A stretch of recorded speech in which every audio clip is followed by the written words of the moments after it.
దేశమంటే మట్టి కాదు, దేశమంటే మనుషులు అన్నారు మహాకవి గురజాడ అప్పారావు గారు. మరి అదే విషయాన్ని మనందరికీ అప్లై చేసుకోవాలి.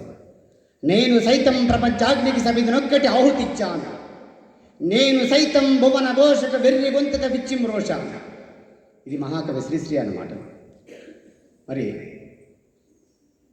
ఎందరో వీరుల త్యాగఫలం మనకు స్వతంత్రత సిద్ధించినటువంటి నేపథ్యంలో మరి ఆనాటి భావజాలాన్ని త్యజించి స్వార్థ ప్రయోజనాల్ని సంతరించుకొని అనేక రకాలుగా అభివృద్ధి చెందుతున్నటువంటి భారతదేశంలో ఒక చెట్టుకి చీడపట్టినట్లు మనలో మనమే కలహించుకోవడం, స్వార్థపూరిత ప్రయోజనాల వల్ల దేశ ప్రయోజనాలని దెబ్బతీసే విధంగా చాలామంది చాలా రకాలుగా కుయుక్తులు పనడం వల్ల మనకు రావాల్సినటువంటి, మనకు దక్కాల్సినటువంటి సార్వజనీనత అంటే విశ్వమాత అనేటువంటి స్థానాన్ని మనం కొన్ని విషయాల్లోనే పొందుతున్నాం. దీనికి మనం అందరము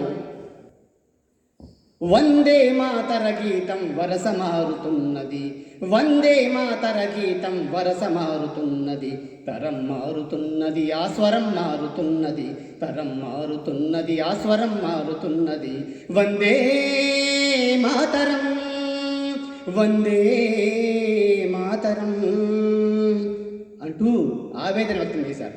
అంటే ఆప్ బడో దేశ్ కో బడావో అన్నారు.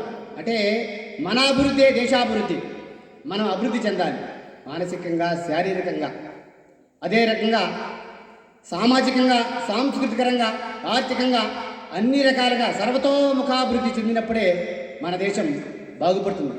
మనం కుయుక్తులు, స్వార్థపరత్వం, ద్వేషం, విద్వేషం ఇవన్నీ మానేసి స్వార్థరహితంగా, నిజాయితీగా మన పని మనం చేసుకునే పోయే తత్వాన్ని కలిగి ఉండడం, ఎవరు మనల్ని నువ్వు ఇలా చేస్తున్నావు అని ప్రశ్నించుకునే అగత్యానికి మనం దిగజారకుండా మనం మన అభివృద్ధిని కొనసాగించే దాంట్లో భాగస్వామ్యాలు అయితే దేశం మరింత ముందుకెళ్తుంది.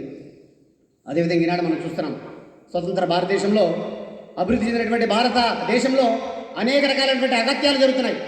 చిన్న అనేటువంటి తేడా మర్చిపోయి అనేక రకాలైనటువంటి ఈతి పాత్రలు ప్రవేశిస్తున్నారు. ఈనాడు మేము బాగా చదువుతున్నాము అని అంటున్నారు, కానీ మానసికమైనటువంటి పరిపక్వతకి మనం పూర్తి స్థాయిలో ఉన్నామనేటువంటి విషయాన్ని గ్రహించాలి. ఆరోగ్యకరమైనటువంటి వాతావరణాన్ని సృష్టించాలంటే అందరూ భాగస్వాములు అవ్వాలి. మన భారతీయ సంస్కృతి చాలా గొప్పది. ప్రపంచ దేశాలన్నీ కూడా భారతదేశ సంస్కృతిని అనుసరిస్తుంటే మనం పాశ్చాత్యం వైపు మరలుతున్నాం. ఇది చాలా తీరనటువంటి కలంకం. అది అందరూ గుర్తుపెట్టుకోవాలి. మనం అందరం స్వశక్తితో ఎదగాలి. మనం అధ్యక్షుల వారు మనం చెప్పినట్లు అన్ని రంగాల్లో మనం ముందుండి భారతదేశం యొక్క అభివృద్ధిలో మనం ఒక భాగస్వాములు అవుదాం, మనం కూడా అందులో ఒక సమితులు అవుదాం అనేటువంటి విషయాన్ని విన్నవిస్తూ నాకు ఇచ్చినటువంటి అవకాశానికి అధ్యక్షుల వారికి నమస్కారాన్ని తెలియజేస్తూ సెలవు.